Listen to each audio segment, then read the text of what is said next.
All right, we're live. Why not? My name is Rusty, and I have decided to try to listen to 600 albums released in the year 2025. And as part of that, I do some research, and this is something new I'm trying. So let's get into it. It is Thursday, June 26th at 11:11 p.m. I appreciate anyone who sees this, the worst lit and probably sounding video on YouTube. But yeah, a couple releases that I'm excited about already. My process for this is to use a couple different websites to grab the releases that are coming out. Metacritic is one. They're really good about getting things out pretty far ahead of time. The second is a popular one. Anyway, I don't know. I forget. We're live. Pitchfork.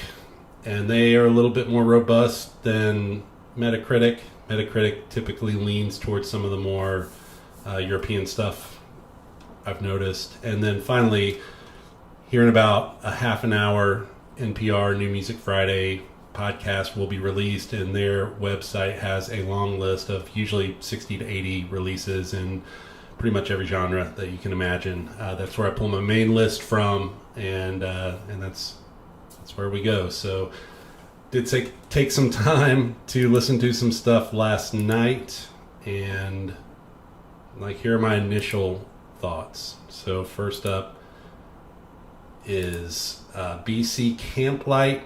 So not familiar at all. The first track I listened to was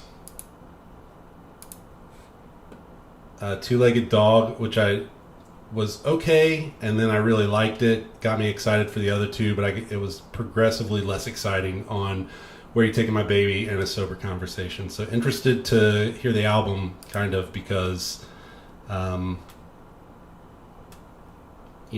sometimes that can be, sometimes the singles are not necessarily representative of the whole, and if there's one good track that's released ahead of time, sometimes that can be enough to get excited about. But kind of lukewarm, not super hyped on the release, but it probably will make the short list depending on what else is kind of out there. Next up is Blonde Redhead. So this was pretty interesting. This will absolutely be on my short list because I'm committed to a couple different categories of releases. One of them being what I've dubbed kind of old man / old woman corner. If you've released albums for 25 years and you've put something new out, I'm going to check it out. So Blonde Redhead falls into that category. This album is pretty interesting because it's a reimagining of one of their previous releases with some heavy choir involvement from the Boston Youth Choir, I believe. We'll know that for sure here momentarily. Yeah, Brooklyn Youth Chorus. So maybe I've lost some people even by getting that confusion done here. But this was pretty good, pretty impressive. Excited to check it out. The choral stuff really adds a lot to it. I haven't heard their other stuff. I know I'm kind of painting myself into a corner here because who cares about my music knowledge if I don't know a lot of these things, but definitely going to check this one out and excited to hear more of it. I'm a little bit afraid that the choral stuff will wear a little thin and get a little old over time, but we shall see. So then another category that I have committed to listening to is, let's take this off so I can speak to the jury. I love Americana music, singer-songwriter type stuff. That's what I know the best. That's where I'm most well-versed and I can really tell the difference between something that's good and something that's great. Now, on the flip side of that, hip-hop, I can tell things that are good from bad, but I can't really tell good from great, so I don't know how much my opinion really matters on a genre like hip-hop or electronic. There are certain things that I just don't have the bandwidth talk through, but Americana / singer-songwriter, I really have spent a ton of time listening to that stuff. And then also I grew up in the heart of country music, like country. So I know that stuff as well. And honestly, nothing upsets me more musically than corny country. And Cole Swindell, ladies and gentlemen, I'm here to tell you, Cole Swindell is firmly planted in the corny country genre. He has a video called Dale Jr., and I think that kind of speaks for itself. On top of the fact that his YouTube profile picture is a dude in a baseball hat and a jean jacket with something weird going on with the collar. So I will probably just relentlessly make fun of it, but I'm going to listen to it, and it's going to be painful, and I'm not excited about it, but this is something else that I've committed myself to. This is what happens when you try to listen to a ton of new music. You have to kind of pick some lanes. I have regretted some of the decisions I've made.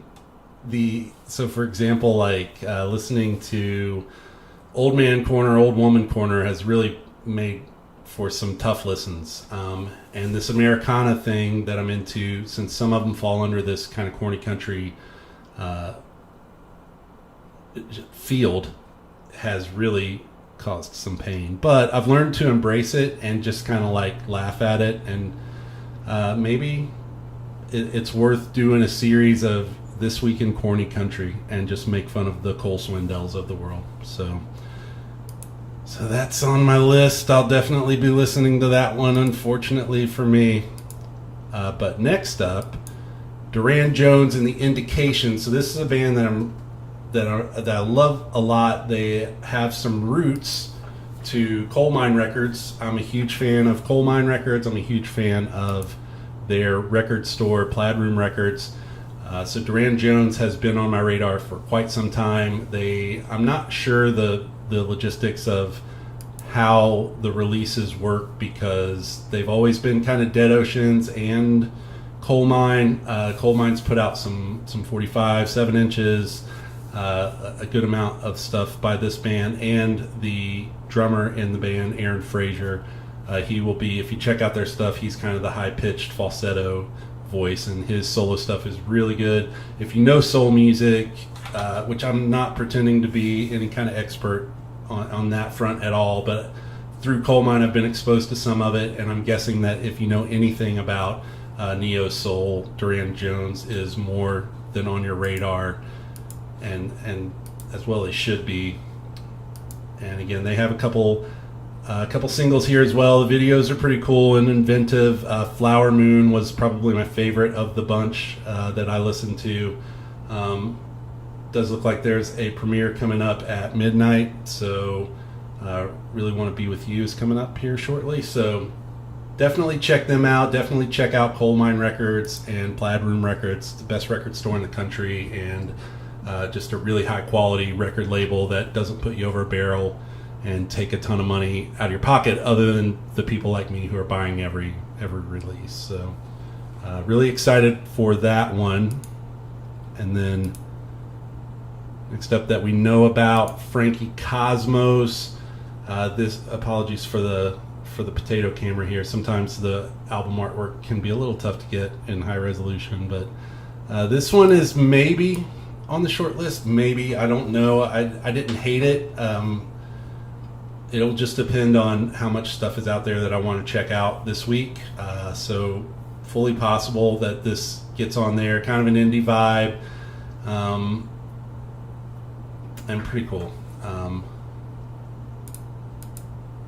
I listened to 2 of the tracks maybe. Like really excited for Bitch Heart, just because that just sounded like it was gonna hit you over the head with a sledgehammer, but pretty mellow to start out.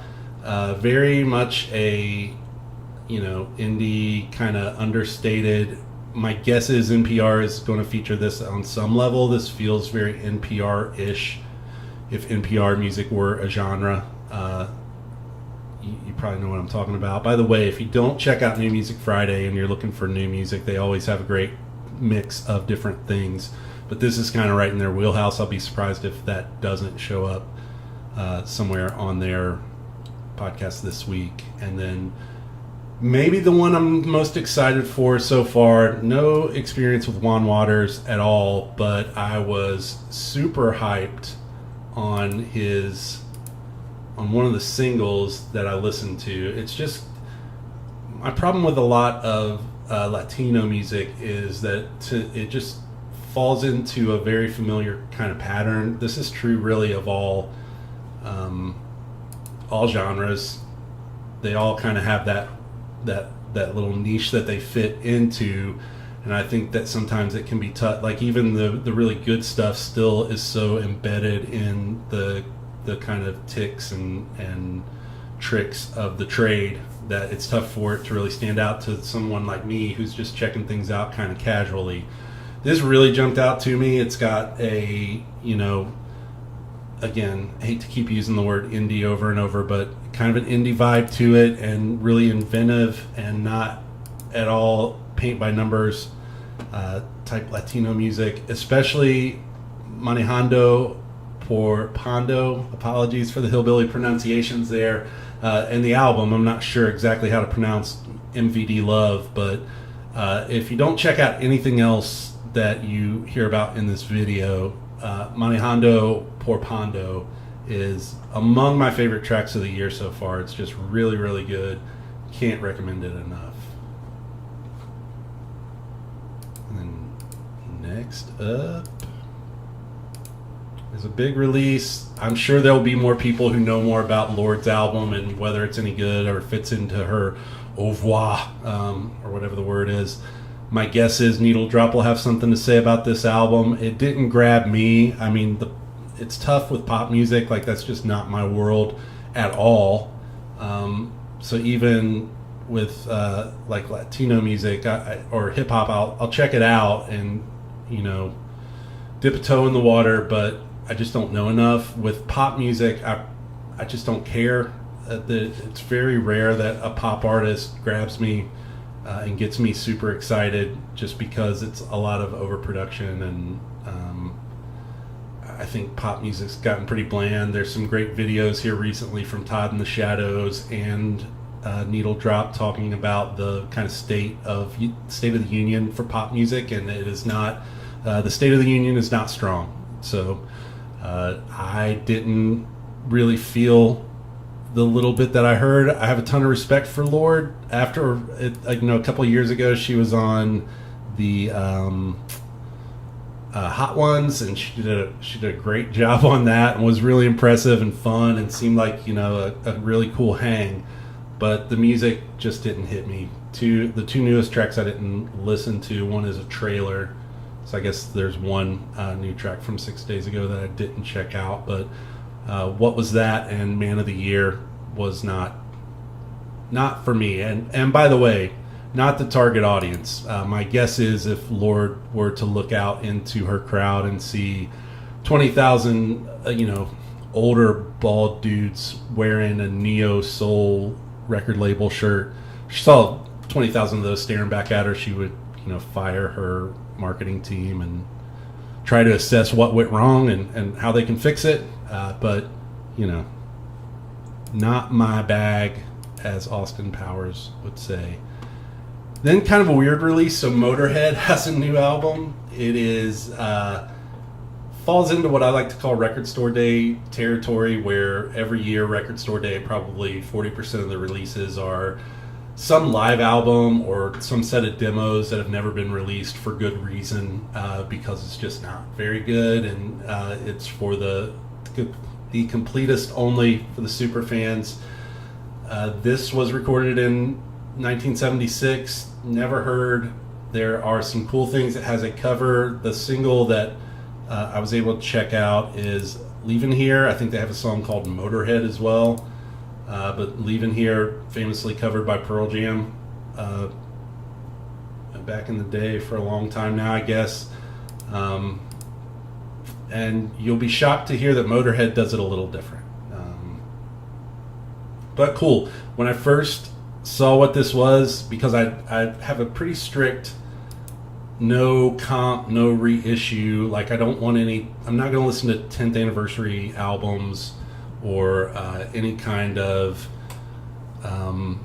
greatest hits, anything like that that's put out. That does not make my list. It doesn't qualify as a new record, new album in my mind. So when I first saw this, I was like, what's happening? Is this just a bunch of bullshit demos? And it may very well be. I mean, this has been sitting in a can now for 50 years, so I mean, there's no reason to release it at any time if it was any better than that. But Leaving Here was pretty cool. The Motorhead track was pretty cool. It feels pretty rough. It sounds like there's talking about the pop side of things where everything's kind of glossy and overproduced. Not getting that here. So I probably will be checking this out because of the old man corner of it. I'm still on the fence. Like, I might give myself a pass because of the compilation / reissue-ness of it, but I also don't think it quite falls under that. So we'll see. And then finally, Willi Carlisle. This is right down the middle my wheelhouse. This guy's got, banjos, and he's got a picture with an accordion. And there was a great track on his YouTube channel that I got really hyped for called Cheap Cocaine. But that is not on this album. He does have a fair amount of the songs available to check out. You got 3 there available to check out. We have Fed You All for 1,000 Years, Work is Work, and B-Swing. They were fine, but again, really hyped for the I'm not sure what this Cheap Cocaine is. It was only released 7 months ago, so it's weird that it's not part of the album. Maybe it is part of the album, along with Tulsa's Last Magician, so maybe that's another. Well, this is from 8 years ago, so I guess I'm not doing some good research, but definitely will check this out because it's in my wheelhouse, and that is the stuff that I get most excited for, is singer-songwriter-y / Americana. It almost feels a little too much in that world, like a little cartoony. That can happen sometimes. It's a little Mumford and Sonsy, which is not, my favorite part of that genre. But I will be checking it out regardless. And again, excited to see what's coming down the pipe when here in about 10 or 15 minutes when the New Music Friday podcast releases and we get the long list. But that's the stuff that I've checked out so far, and the kind of keep seeing my level spike, and I'm sorry that it's probably sounding terrible. But yeah, already a couple releases that I'm super hyped for. Durand Jones, that blonde redhead sounds pretty unique, and I don't know the album that it's riffing on, but I'll check that out. The BC Camplight, like I said, I'm lukewarm on it, but there was at least one track that got me pretty excited, so definitely going to check that out. The Juan Wauters, 100%, 150%. Frankie Cosmos, maybe, depends. Motorhead and Willi Carlisle will fall in there. Probably not Lorde. Like I said, keep an eye out for Needle Drop. I'm sure he's going to have some thoughts on the new Lorde album. So that's it. This was my first attempt at making a video. I appreciate anyone who might accidentally end up watching this. And, tune in. Talk to you soon.